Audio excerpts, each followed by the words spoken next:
प्रिय विद्यार्थियों, राजस्थान का भूगोल अपन पढ़ रहे हैं, जिसमें अपन ने फर्स्ट यूनिट जो है जिसके अंदर भू आकृतिक प्रदेश, जल प्रवाह तंत्र, जलवायु, मिट्टियाँ और प्राकृतिक वनस्पति पिछले क्लासेस में अपन ने पढ़ लिया। उसके बाद यूनिट सेकंड का नया टॉपिक अपन चालू कर रहे हैं। यूनिट सेकंड में है राजस्थान के सिंचाई के साधन। तो ये मानचित्र आप देख रहे हैं, इसमें देखिए अलग अलग सिंचाई के साधन आपको नजर आ रहे हैं। यहाँ संकेत के अंदर कुएं, नलकूप, नहरें, तालाब और अन्य। अब सबसे पहले अपन ये समझें कि सिंचाई किसे कहते हैं। तो जैसा कि आप यहाँ देखिए कि सिंचाई के अंदर क्या होता है, कृत्रिम वृद्धियों द्वारा, मतलब आर्टिफिशियल मेथड के द्वारा पौधों को जल उपलब्ध कराया जाता है, तो उसे सिंचाई कहते हैं। जैसा कि आपको पता है कि राजस्थान अपना एक कृषि प्रधान राज्य है और यहाँ की 76.62 जो प्रतिशत जनसंख्या है वो कृषि और पशुपालन करती है या कृषि और पशुपालन के ऊपर निर्भर है।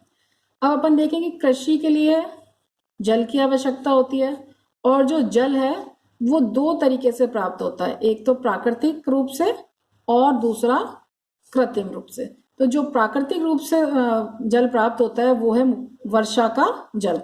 तो राजस्थान की जलवायु में अपन ने वर्षा पढ़ी थी, तो अपन देखेंगे जो राजस्थान के अंदर औसत वार्षिक वर्षा है वो 57.51 सेंटीमीटर है और राज्य का 60% जो भाग है, पश्चिमी व उत्तर पश्चिमी भाग जो है वो शुष्क और अर्धशुष्क जलवायु के अंतर्गत है, जहां पर 10 से 50 सेंटीमीटर वार्षिक वर्षा होती है।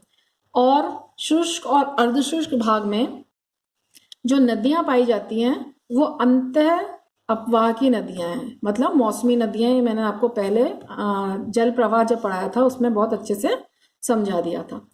और जो राज्य का पूर्वी और दक्षिणी पूर्वी भाग है, पूर्वी और दक्षिणी पूर्वी भाग, वहां पर वर्षा 50 से 100 सेंटीमीटर के बीच में होती है। तो इस तरह से अगर अपन देखें कि राजस्थान में औसत वर्षा मात्र 57.51 सेंटीमीटर है और राज्य का 60% भाग शुष्क और अर्धशुष्क, जहां 50 सेंटीमीटर से कम वर्षा होती है। तो राजस्थान में सिंचाई की आवश्यकता पड़ती है। अब अपन देखें कि जो सिंचाई की आवश्यकता है वो क्यों पड़ रही है कि एक तो वर्षा की अनिश्चितता है राजस्थान में। तो जो वर्षा की अनिश्चितता है कि मतलब राज्य में वर्षा होना कोई निश्चित नहीं है, कई बार पूर्ण सूखा पड़ जाता है, तो वर्षा अनिश्चित रहती है। दूसरा, वर्षा की अनियमितता। अनियमितता का मतलब है कि कभी तो वर्षा जून में प्रारंभ हो जाती है और कभी सितंबर में प्रारंभ होती है, तो अनियमितता बनी रहती है। तीसरा है यहाँ की सामयिक वर्षा। सामयिक वर्षा का मतलब है कि 90% जो वर्षा है वो मानसून काल में हो जाती है, मतलब मध्य जून से लेके सितंबर तक, और बाकी जो टाइम है वहां वर्षा नहीं होती है। चौथा रीजन है वर्षा का सीमित होना, मतलब अपर्याप्त वर्षा होती है या कहें कि अपूर्ण वर्षा होती है, ज्यादातर अकाल की स्थिति बनी रहती है। फिर वर्षा की सिंचाई की जो आवश्यकता होती है वो है सूखा रोकने के लिए, मतलब जब सूखा और अकाल की स्थिति होती है तो फसलों को उगाने के लिए सिंचाई की आवश्यकता होती है। उसके बाद है राजस्थान में जनसंख्या में निरंतर वृद्धि, कि बढ़ती हुई जनसंख्या के लिए खाद्यान्न की आवश्यकता है और अतिरिक्त खाद्यान्न के लिए अतिरिक्त कृषि उत्पादन की आवश्यकता है और अतिरिक्त कृषि उत्पादन के लिए सिंचाई की आवश्यकता पड़ती है। उसके बाद है कि कुछ फसलें ऐसी हैं जिन्हें अधिक पानी की आवश्यकता होती है, इस वजह से सिंचाई की आवश्यकता होती है, जैसे गन्ना है, चावल है और अन्य सब्जियां हैं। इनमें पानी की या यूं कहें कि जल की या सिंचाई की आवश्यकता होती है। उसके बाद मिट्टी की प्रकृति, कि राजस्थान में अधिकांश भाग में बलुई मिट्टी है, तो वहां पे जो जल को रोकने के लिए, मिट्टी में जल को रोकने के लिए वो बलुई मिट्टी जो है वो असमर्थ है, तो वहां पे जल सूख जाता है। तो मिट्टी में नमी बनाए रखने के लिए बार बार सिंचाई की आवश्यकता पड़ती है। फिर है राजस्थान के अंदर नित्यवाही नदियों का अभाव है, कि ज्यादातर यहाँ मौसमी नदियां हैं, केवल एकमात्र चंबल ऐसी नदी है जो 12मासी नदी है, नित्यवाही नदी है। तो नदियों का अभाव होने की वजह से फसलों के लिए सिंचाई की आवश्यकता होती है। उसके बाद अगर अपन देखें कि व्यावसायिक फसलों के उत्पादन के लिए, या यूं कहें कि व्यावसायिक फसलों या नकदी फसलों के उत्पादन के लिए सिंचाई की आवश्यकता होती है, जैसे तिलहन है, दलहन है, पेय पदार्थ है और रेशेदार फसलें। फिर उसके बाद है उत्तम व नए संकर बीज पैदा करने के लिए भी सिंचाई की आवश्यकता होती है। अब ये देखें अपन कि राजस्थान में सिंचाई के कौन कौन से साधन हैं। तो राजस्थान के अंदर जो सिंचाई के साधन है वो जैसा कि आपको नजर आ रहा है 4 हैं। सबसे पहले कुएं जिन्हें वेल्स कहते हैं, दूसरा नलकूप ट्यूबवेल, तीसरा नहरें कैनाल्स और चौथा तालाब टैंक। एक और है 5वां डैम, वो बहुत कम भाग को सिंचित करता है। तो जो कुएं हैं वो राजस्थान के सिंचाई के 43.17% भाग को सिंचित करते हैं। सिंचित क्षेत्र के 43.17% भाग को कुओं द्वारा सिंचाई होती है। नलकूप द्वारा 25.14% भाग ये सिंचित करते हैं कुल सिंचित क्षेत्र का, ठीक है। और अगर इन दोनों को देखें कि राजस्थान के कुल सिंचित क्षेत्र में जो सबसे ज्यादा योगदान है वो कुओं और नलकूप द्वारा सिंचित है, 68.31%। कुएं और नलकूप इन दोनों को जोड़ा था। उसके बाद नहरें हैं, वो कुल सिंचित क्षेत्र के 29.81% भाग को सिंचाई प्रदान करती हैं। और तालाब है वो 0.98% भाग को सिंचाई प्रदान करता है। तो इस तरह से अपन देखें कि राजस्थान के अंदर जो सबसे ज्यादा सिंचाई हो रही है वो कुओं और नलकूपों के द्वारा हो रही है। अब अपन देखें कि जो राजस्थान की भौतिक संरचना है या भौतिक जो रचना है वो विभिन्नता लिए हुए है कि ये बहुत पहले भी अपन कई बार पढ़ चुके हैं कि पश्चिम में रेतीला मैदान है, मध्य में अरावली पर्वतमाला है, पूर्व में पूर्वी मैदान है और दक्षिणी पूर्वी भाग में हाड़ौती का पठार है। तो इस वजह से भौतिक संरचना में विभिन्नता की वजह से सिंचाई के विभिन्न साधन यहाँ पाए जाते हैं। और जो सिंचाई के साधन है उनके ऊपर किस किस का प्रभाव पड़ता है? भौतिक संरचना तो मुख्य है ही, उसके बाद दूसरा मृदा की प्रकृति, वनस्पति की उपलब्धता, चौथा जल स्तर, 5वां सतही जल की उपलब्धि और छठा जल प्रवाह। इसके बाद अपन एक एक करके सिंचाई के साधनों के बारे में पढ़ते हैं। तो सबसे पहला है कुएं या वेल्स। तो आप सभी जानते होंगे कुएं तो आपने सभी देखे होंगे कि धरातल को खोदकर या छिद्र करके सिंचाई व पेयजल के लिए भूमिगत जल निकाला जाता है। तो राजस्थान के अंदर क्या पूरे भारत में ही कुओं से सिंचाई प्राचीन काल से ही होती आई है। और जैसा कि यहाँ पहले बताया 43.17% कुल सिंचित क्षेत्र का राजस्थान के अंदर वो कुओं द्वारा सिंचित है, या यूं कहें कि कुओं द्वारा सिंचाई, कुओं से जो जल प्राप्त होता है उससे सिंचाई होती है। अब सबसे ज्यादा जो कुएं पाए जाते हैं कि कुएं कहाँ पाए जाएंगे? जहां पे उनको खोदना आसान होगा। तो राज्य के जो पूर्वी और दक्षिणी पूर्वी भाग है वहां पर मुलायम मिट्टी है, जैसे जलोढ़ और बलुई मिट्टी है जहां पे खोदना आसान है, खुदाई करना आसान है और कम गहराई में ही जल मिल जाता है। तो जो कुएं हैं वो भरतपुर, अलवर, जयपुर, अजमेर, राजसमंद, उदयपुर, यहाँ पर जल का जो स्तर है वो 10 से 20 मीटर की गहराई पर ही पाया जाता है। और दूसरी तरफ अपन देखेंगे कि जो जयपुर जिला है वहां कुओं द्वारा ही सिंचाई अधिक होती है। अब ये मानचित्र में अपन ये देखें, ये मैंने जो इधर गोल गोल बनाए, ये देखिए अभी अपन ने जो पढ़े ये वाले अलवर, भरतपुर, जयपुर, सवाई माधोपुर, अजमेर, ये वाला जो भाग है दक्षिण और दक्षिणी पूर्वी वाला, यहाँ पे कुओं द्वारा सिंचाई हो रही है। तो ये जो बनाए गोल से ये हैं कुएं। तो मैं आपको एक बार बता दूं, ये जो गोल से बना रखे ये कुएं। उसके बाद जो मैंने ये टी लिखा हुआ रेड कलर से, ये है ट्यूबवेल या नलकूप। उसके बाद ये यहाँ पे ट्राइंगल जो बनाया पर्पल कलर से इधर, ये है नहरें। उसके बाद ये जो काले रंग से चेकोर स्क्वायर जो बनाया हुआ है ये है तालाब द्वारा सिंचित क्षेत्र। और ये जो स्क्वायर बनाया है दूसरे रंग से ऑरेंज कलर से, ये अन्य बांध के अंतर्गत सिंचाई यहाँ होती है। उसके बाद कुओं में अपन पढ़ रहे थे कि कुल सिंचित क्षेत्र के 37% भाग पर जहां कुओं से सिंचाई होती है वो जिले हैं अलवर, भरतपुर, सवाई माधोपुर, करौली, धौलपुर, अजमेर और भीलवाड़ा। तो यहां अगर अपन मानचित्र में देखें, ये अलवर, भरतपुर, ये सवाई माधोपुर, करौली, या ये अजमेर, जयपुर और ये भीलवाड़ा, ये 37% भाग पर यहाँ कुओं से सिंचाई होती है। उसके बाद 26% भाग, कुल सिंचित क्षेत्र के 26% भाग पर जहां कुओं से सिंचाई होती है वो है जालौर, राजसमंद, उदयपुर, पाली, चित्तौड़गढ़ और प्रतापगढ़। तो इधर अपन देखें कि ये वाला जो भाग है दक्षिण पूर्व का, यहाँ पर ये उदयपुर, पाली, चित्तौड़गढ़, प्रतापगढ़ और राजसमंद, यहाँ पर 26% सिंचित क्षेत्र के 26% कुओं से सिंचाई होती है। अब अपन देखें कि राज्य के अंदर दो तरह के कुएं पाए जाते हैं, ये आपको बहुत अच्छे से पता होगा, एक कच्चे कुएं और दूसरे पक्के कुएं। इसके बाद नेक्स्ट है नलकूप, ट्यूबवेल। अब ट्यूबवेल क्या होते हैं, जैसे जो धरातल के अंदर छेद करके बोरिंग करके जो भूमिगत जल बाहर निकाला जाता है वो नलकूप या ट्यूबवेल के द्वारा। तो जो ये नलकूप और जो ट्यूबवेल है ये 20वीं सदी की देन है। 1930 में इनका ट्यूबवेल का प्रयोग प्रारंभ हुआ था और राज्य का 25.14% भाग नलकूप या ट्यूबवेल के द्वारा सिंचित है।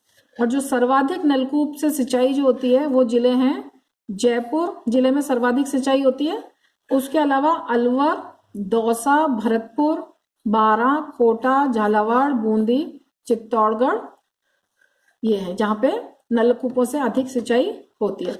और जो पश्चिमी भाग है जिसमें पश्चिमी और पूर्वी और दक्षिणी पूर्वी जिलों में भी बड़ी संख्या में नलकूप खोदे गए हैं। पश्चिमी भाग में भी बड़ी संख्या में नलकूप खोदे गए हैं। ये आपको जो नजर आ रहा है टी से कि इधर जैसलमेर में, इधर बाड़मेर में, जोधपुर में, यहाँ पर भी नलकूप खोदे गए।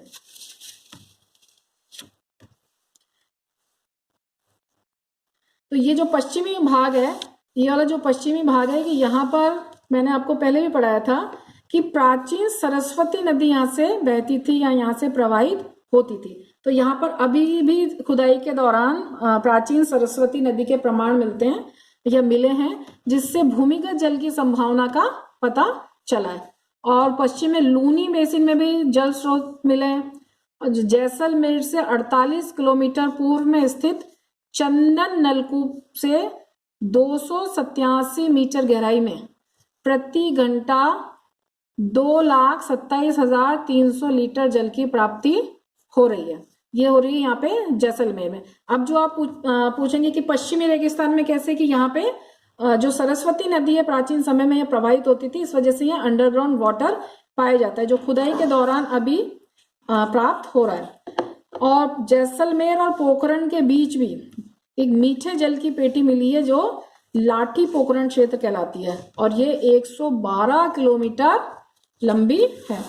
और जोधपुर के बिलाड़ा और पाली के जैतारण के मध्य है, जोधपुर के बिलाड़ा और पाली के जैतारण के मध्य भी 60 किलोमीटर के क्षेत्र में एक मीठा जल प्राप्त हुआ है जो कि 30 से 120 मीटर की गहराई में मिला है।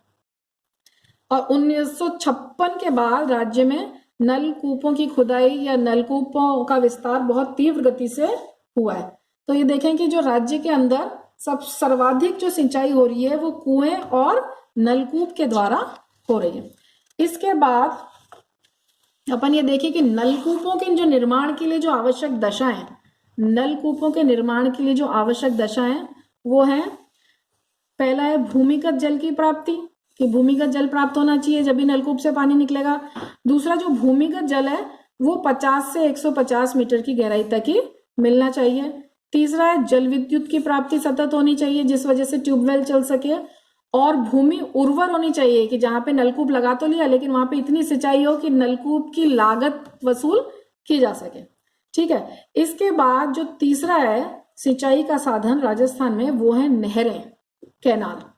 जो कैनाल के द्वारा या नहरों के द्वारा राजस्थान का 29.81% सिंचित क्षेत्र नहरों के द्वारा सिंचित होता है। और जो वर्षा का जो जल है वो बड़े बांधों में एनीकट में इकट्ठा कर लिया जाता है और उसके बाद जहां आवश्यकता होती है वहां नहरें निकाली जाती हैं उन बांधों से या एनीकट के द्वारा। अब ये जो नहरें हैं ये दो तरह की नहरें हैं, एक तो है नित्यवाही नहरें और दूसरी अनित्यवाही नहरें।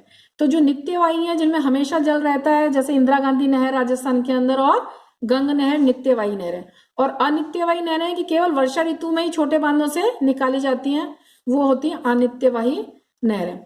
अब राजस्थान के अंदर जो सबसे ज्यादा सिंचाई हो रही है नहरों के द्वारा वो हो रही है गंगानगर, हनुमानगढ़, बीकानेर, भरतपुर।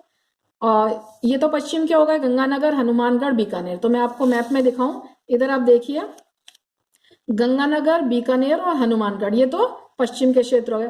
पूर्व में होगा इधर भरतपुर, तो पूर्व वाला है भरतपुर नहरों द्वारा सिंचित है। और दक्षिण वाला है, दक्षिण पूर्व में कोटा, बूंदी और बारां।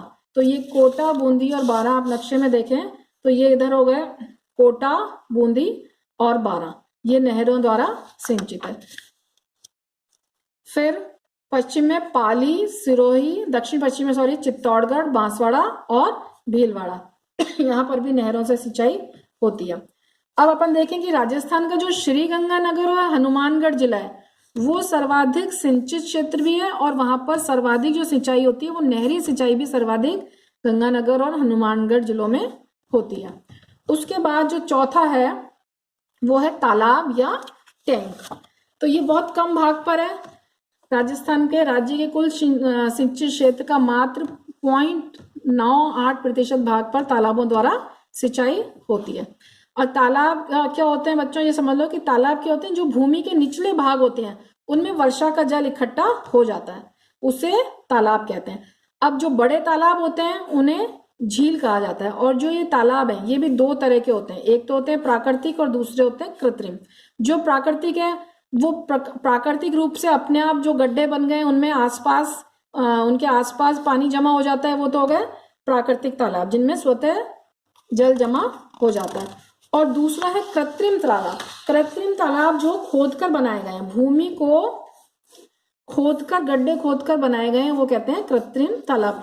इनको पक्का कर दिया जाता है और इनके किनारों पर दीवार बना दी जाती है ताकि पानी ठहर सके। अब जो ये सबसे ज्यादा तालाब जो पाए जाते हैं वो राज्य के दक्षिणी और दक्षिणी पूर्वी भागों में तालाब सबसे ज्यादा पाए जाते हैं। अब भीलवाड़ा जो जिला है, भीलवाड़ा के अंदर सबसे ज्यादा या यूं कहें कि जो सर्वाधिक सिंचाई तालाबों से होती है वो भीलवाड़ा जिले में होती है।